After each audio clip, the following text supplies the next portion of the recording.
Don't scroll past this. Don't rush it. Don't silence the trembling you feel inside your chest in this very moment. Do you sense it? That sudden stillness? That pull, almost like time itself just stopped for you. That's not a coincidence. That's heaven interrupting your day. That's eternity leaning down, whispering into your spirit. Pay attention. You didn't stumble across these words by accident. These words stumbled across you. They've been chasing you, waiting for the exact second when your heart would be open enough to hear. The universe doesn't waste encounters, and God does not arrange accidents. If your eyes are reading this right now, it's because heaven wrote this moment into your story before your very first breath, before your very first tear, before your very first mistake.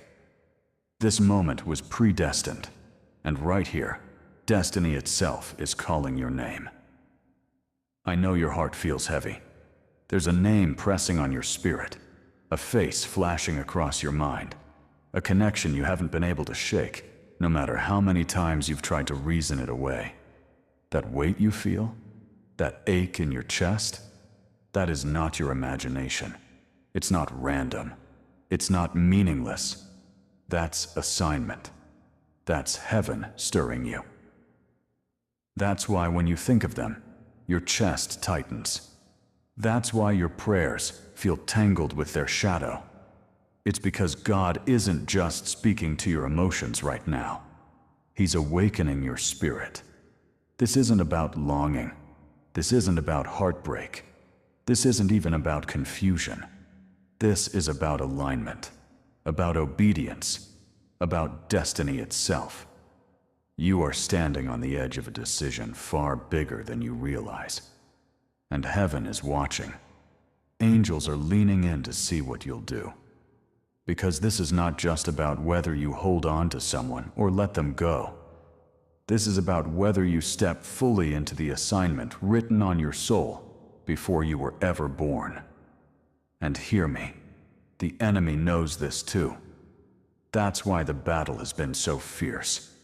That's why confusion has wrapped around your mind like chains. That's why silence has felt louder than words. Because darkness fears what will awaken in you the moment you stop doubting and start obeying. The word says, "The steps of a good man are ordered by the Lord." Ordered. Do you hear that? Every step, every pause, every painful encounter, all of it, ordered. And it's that divine order that has brought you right here, to this moment, to this word. Chosen one, hear me clearly. God does not orchestrate chance meetings. He does not weave souls together for no reason. He does not stir your spirit by mistake. When your path collided with theirs, that was heaven's handwriting written across your timeline. It wasn't just timing, it was timeless. Close your eyes and remember. Go back to that moment. The first glance, the first conversation. Do you remember how the air shifted? How your spirit leaned forward like something eternal brushed past you? That was no ordinary moment. That was no casual encounter. That was a divine appointment. But here's what you must understand. Some divine connections are not sent to comfort you. They're sent to stretch you, to test you, to refine you. They don't arrive as a warm embrace. They arrive as holy fire. Because before God can trust you with destiny, He will test you with obedience. The Lord said in Jeremiah, "Before I formed you in the womb, I knew you. Before you were born, I set you apart."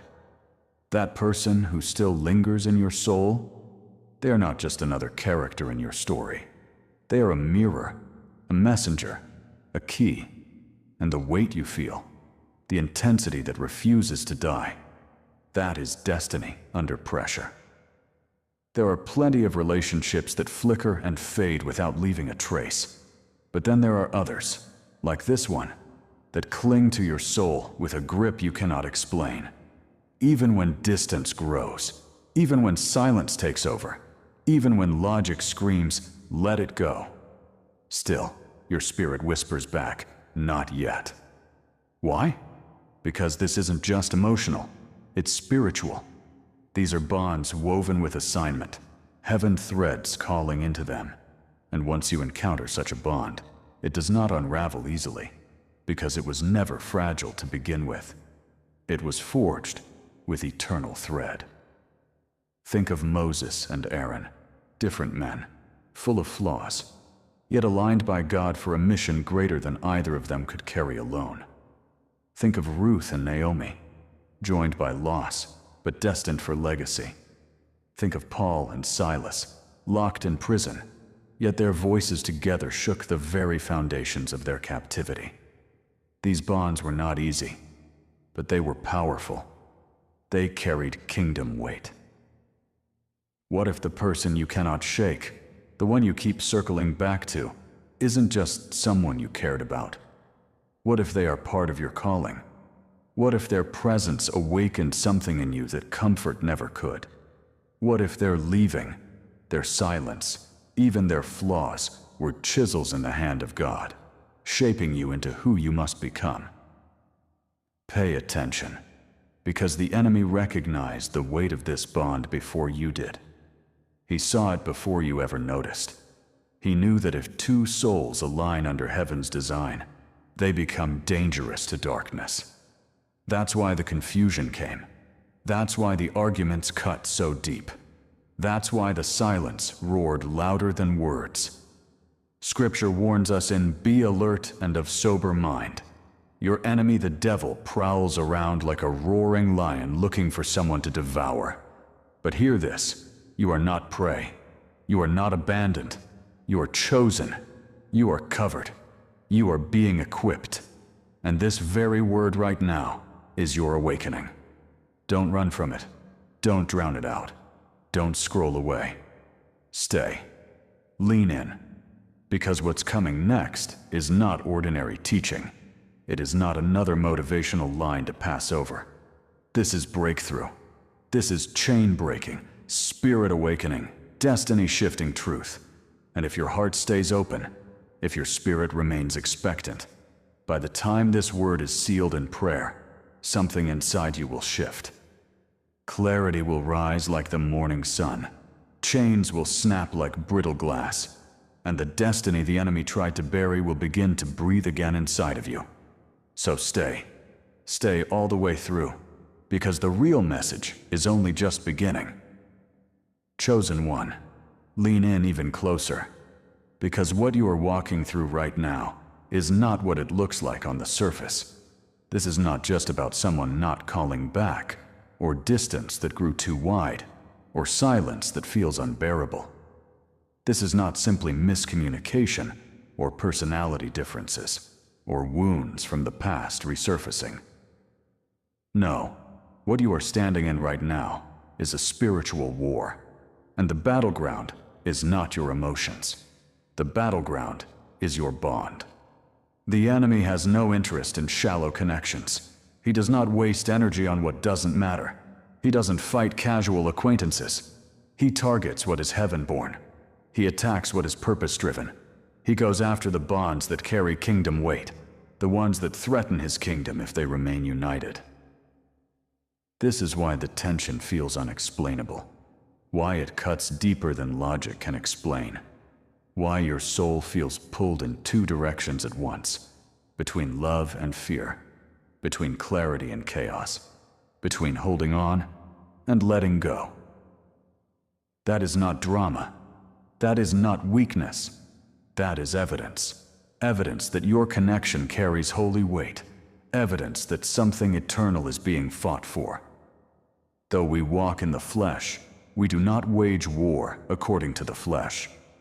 For the weapons of our warfare are not carnal, but mighty through God for the pulling down of strongholds. This means what you're feeling is not simply human. It's not just about what they said or didn't say, what you did or didn't do. This battle is happening in the unseen. And the enemy is subtle. He doesn't usually arrive with thunder and lightning. His strategy is erosion, not explosion. He whispers, he twists, he distorts, He magnifies the smallest disagreements. He resurrects old pain and dresses it in present clothing. He convinces you that what's already healed is still bleeding. He takes silence and fills it with lies until your mind is louder than reality. He wants you to believe this connection was meaningless. He wants you to convince yourself it was all in your head. Because if he can get you to quit now, he doesn't have to keep fighting. If he can get you to surrender, he wins without a battle. But chosen one, hear this clearly. Walking away is not just letting go of a person. Walking away too soon means laying down an assignment. It means leaving behind something God entrusted to you, not because you lacked love, but because the weight became uncomfortable. And you were never called to carry comfort. You were called to carry purpose. Think about the patterns in Scripture. David had Jonathan, a soul-deep friendship that preserved David's life and prepared him for kingship. Esther had Mordecai, whose voice reminded her of her assignment for such a time as this. Paul had Silas, who lifted his voice in worship in a prison cell, and together they shook the very foundation of that prison. These weren't perfect relationships, but they were powerful. They were purposeful. They were proof that some callings cannot be walked out alone. There are mantles too heavy to carry without another by your side. There are breakthroughs that only come through agreement, unity, and faith shared between two people who are divinely aligned. This is why your spirit aches at the thought of letting go. Not the ache of ordinary sadness, not the ache of disappointment. No, this feels like grief, because your spirit recognizes what your mind tries to deny, that this is not about how you feel. This is about who you are becoming. This is not about romance. This is about refinement. This is not about comfort. This is about calling. The pain you feel is not punishment. It is preparation. Look at Hannah. For years she was barren, mocked by those around her, crying bitterly before God. It wasn't that God had forgotten her. It was that her womb was reserved for something sacred. Samuel, the prophet who would anoint kings, was born not out of comfort, but out of persistent, painful prayer. Her tears watered a destiny she couldn't yet see. Look at Elijah. After calling down fire from heaven, he ended up exhausted and afraid, hiding in a cave, asking God to take his life. Yet in that dark cave, God did not thunder. He whispered. Elijah's despair wasn't the end. It was the threshold to a greater mission. And Peter, loud, bold, full of zeal, denied Jesus 3 times. Shame should have ended him. But after the resurrection, Jesus didn't discard him. He restored him. He recommissioned him. Feed my sheep. And the man who denied Christ became the man who preached at Pentecost, leading thousands to salvation. Do you see the pattern? Hannah's barrenness, Elijah's breakdown, Peter's betrayal. None of these were dead ends. They were divine thresholds. And you, chosen one, are standing at your own. This heaviness you feel right now, this silence that screams, this tug of war in your spirit, it's not meaningless. It's not weakness. It's not failure. It's proof. Proof that what you're carrying matters. Proof that your bond is not ordinary.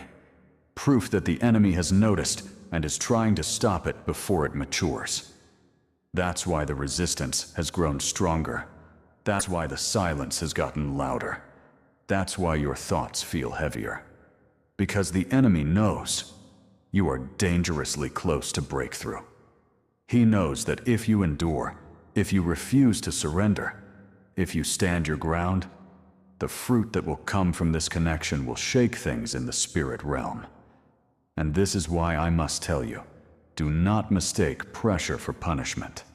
Do not mistake resistance for rejection. Pressure always comes before purpose. Resistance is always evidence of calling. What you are feeling right now is not a sign to quit. It is a sign that you are close. The closer the promise, the heavier the battle. The darker the night, the closer the dawn. And right now, your spirit is groaning not because it's over, but because something holy is about to be born. So take a breath. Let this truth sink deeper than your fear. The storm you are in is not destroying you. It is refining you. The battle is not proof you failed. It's proof you carry power. The opposition is not the end. It's the evidence that something sacred is being built through you. Hold the line. Don't give up. Because if you quit now, you'll never see what fruit was waiting on the other side of this fight. Chosen one, listen closely, because what I'm about to tell you explains the silence that has been haunting you. God often works in the spaces that feel empty. The very seasons when you think He's absent are the seasons He's working the hardest. Silence is not abandonment. Delay is not denial. What looks like nothing is happening is often the season when everything is happening beneath the surface. Think of a seed planted in the soil. For weeks there's no sign of life. The ground looks still, barren, even dead. But underground, roots are forming. Foundations are being built in hidden places. The seed is not lifeless. It is preparing for the day it will break through. If you dig up the seed too soon because you're tired of waiting, you destroy what was about to bloom. And that's exactly what the enemy wants you to do. He wants you to get impatient in the silence, so you walk away before the miracle arrives. Chosen one, don't let impatience rob you of destiny. Don't confuse waiting with wasting. The waiting season is not wasted. It's sacred. It's where God develops what you'll need for the weight of the promise. This is why the silence has been so loud. It's not proof of God's absence. It's proof of His strategy. He is rearranging hearts. He is healing wounds you cannot see. He is rewriting things behind the curtain that you would have never been able to fix in your own strength. Patience isn't weakness. Patience is spiritual warfare in disguise. Every day you choose to trust God's timing. You declare to the enemy, "Your pressure won't break me. I'm not ruled by what I see. I'm ruled by who I believe in." And hear this clearly. If it still rests on your heart after all this time, if their name still stirs something deep inside you, if your spirit still trembles when you think of them, then the story is not finished. Because when God is done, He closes things with clarity, not confusion. His voice brings peace, not torment. If peace has not come, then the page is still being written. But the enemy knows how to disguise impatience as logic. He whispers, "It's too late." He convinces you that silence equals rejection. He tries to plant the thought that maybe you imagined it all. Yet deep inside, your spirit refuses to agree. That inner knowing, that stubborn pull, that is the Holy Spirit reminding you not to quit too soon. Consider Joseph, betrayed by his brothers, thrown into a pit, sold into slavery, wrongfully imprisoned, forgotten by the very people he helped. For years it looked like delay. It looked like disappointment stacked on disappointment. But what the enemy meant for evil, God was shaping for good. Every painful step was positioning him for the palace. Every long night in prison was building the wisdom he would need to save a nation. If Joseph had given up in that pit, or cursed God in that prison, he would have never stepped into the palace. His delay was not punishment, it was preparation. And the same is true for you. This season you're in is not about God ignoring you. It's about Him preparing you. He is preparing the soil of your heart, aligning your spirit, building endurance inside you so that when the promise finally arrives, you'll have the strength to hold it. Don't underestimate what's happening in the silence. God is not just preparing them, He is preparing you. He is stripping away your need to control. He is teaching you how to trust Him without proof. He is building faith that doesn't crumble under pressure. And that kind of faith is dangerous to darkness. Think of this battle as training. Every tear you've cried has watered seeds of strength. Every night you stayed awake with questions has forged resilience. Every moment you wanted to quit but didn't has built spiritual muscle. You are stronger now than you've ever been, even if you don't see it yet. And here's what you need to understand. The enemy wouldn't be fighting you this hard if you weren't close. He saves his fiercest attacks for the moments just before breakthrough. The pressure you're under is proof of the promise you're near. But there's one danger greater than the storm you're in. It's quitting too soon. Many destinies go unfulfilled, but not because God failed, but because people surrendered before the miracle came. The word says in Galatians, "Let us not grow weary in doing good, for at the proper time we will reap a harvest if we do not give up." Do you hear that? At the proper time. Not your time. Not their time. God's time. And His timing is always perfect. So here's what I want you to see. The ache you feel is not evidence of failure. It's evidence of life. The bond is not dead. It's hidden, like a seed in the soil, waiting for its appointed season. Chosen one, picture this with me. Imagine standing at the edge of your breakthrough. Imagine that one more sunrise, one more prayer, one more act of faith could be the very thing that unlocks what you've been waiting for. Would you really want to walk away tonight if tomorrow held the miracle? That's why you cannot quit here. Not now. Not when you've come this far. Because the story is not finished. The author of your life has not written the end yet. And when He writes, His endings are always better than what came before. So lean into the silence. Trust the delay. Believe that what looks still is alive. Your waiting is not wasted. Your faith is not forgotten.